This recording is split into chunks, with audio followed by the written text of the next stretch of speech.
on this channel in this past, I spoke about a couple of expired films that I've shot, but this one is one of the most interesting ones I've been able to get my hands on, and this is Ektar 25. Going into this shoot, I had no idea if this was going to turn out or not, or if I was going to get anything from it. So watch this video to find out if I was able to get anything from this roll, and let's have fun along the way. This is a 12 exposure roll of Ektar 25 that expired in 1991.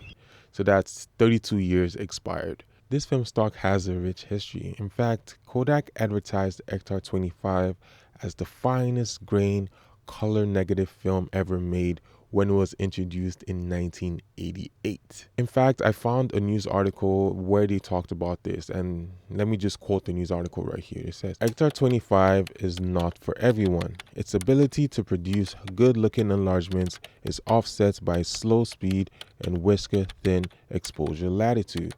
Because of this, Kodak recommends that it be only used in single lens reflex cameras. So that really means that this was made for people who wanted to blow things up, who didn't want a lot of grain in your images, who just wanted to shoot something maybe for fashion, maybe for client work, and it wasn't really made for everyday use. I got this from a retired photographer, and he said I bought a bunch of film from him. Most of the expired film that I got was actually from this dude in BC, and he shipped everything across. And what he told me was that this was stored in the fridge all its life, and if I wanted to, I could actually shoot this at box speed.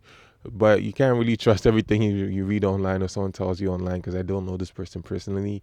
But I do trust what they were saying, because when it came, the box was in good condition. Everything seemed to be nice, and I had no reason not to trust him. So what that means that I'm going to be shooting everything at ISO 25, because I'm going to trust what he said, and I am not going to use the 1 stop per decade rule and shoot this as ISO 3.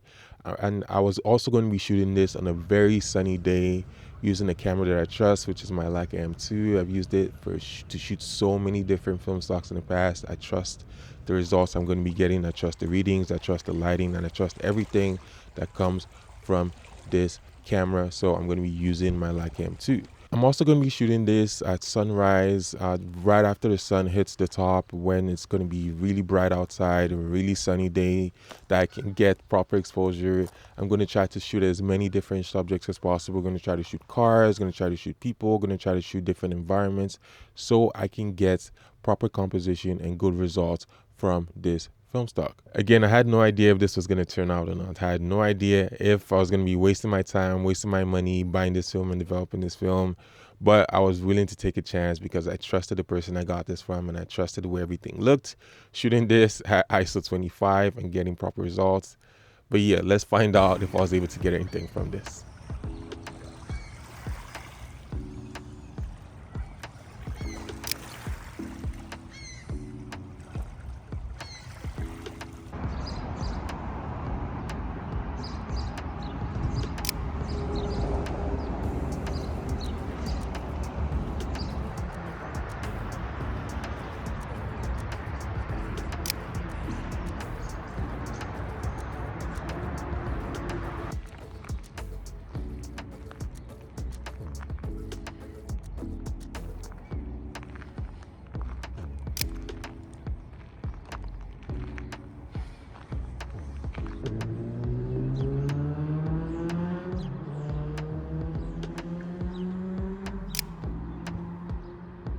Well, as you can see, I did get some wonderful results from this film stock. It does end up looking like expired film, and shooting this at ISO 25 was the right choice. I made a spectacular decision. I did not fail.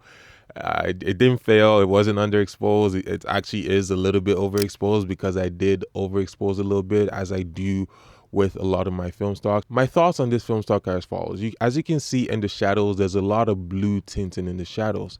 And if you zoom in a little bit, you can see some purplish tint to it, which usually comes with expired film stocks.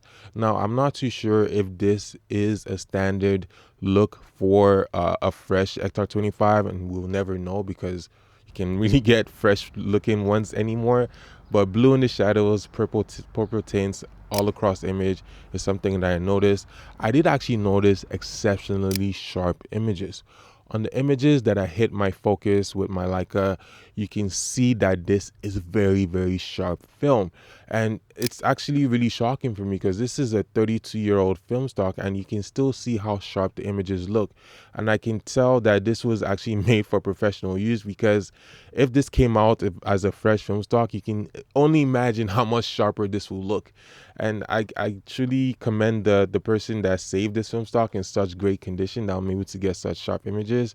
I can definitely see myself using this for a project, using this for different things that I'm working on. And not only the sharpness, the colors are really, really vibrant. Taking a look at the greens, the blues actually really, really shine a lot. The greens, the blues, the reds, all the colors pop. The contrast and the saturation and the sharpness in this particular film stock is actually quite impressive. Not only for a 32-year-old expired film, but it's just nice to know that you can get such images. And actually kind of sad because Kodak doesn't make this Ektar 25 anymore, but they do make Ektar 100.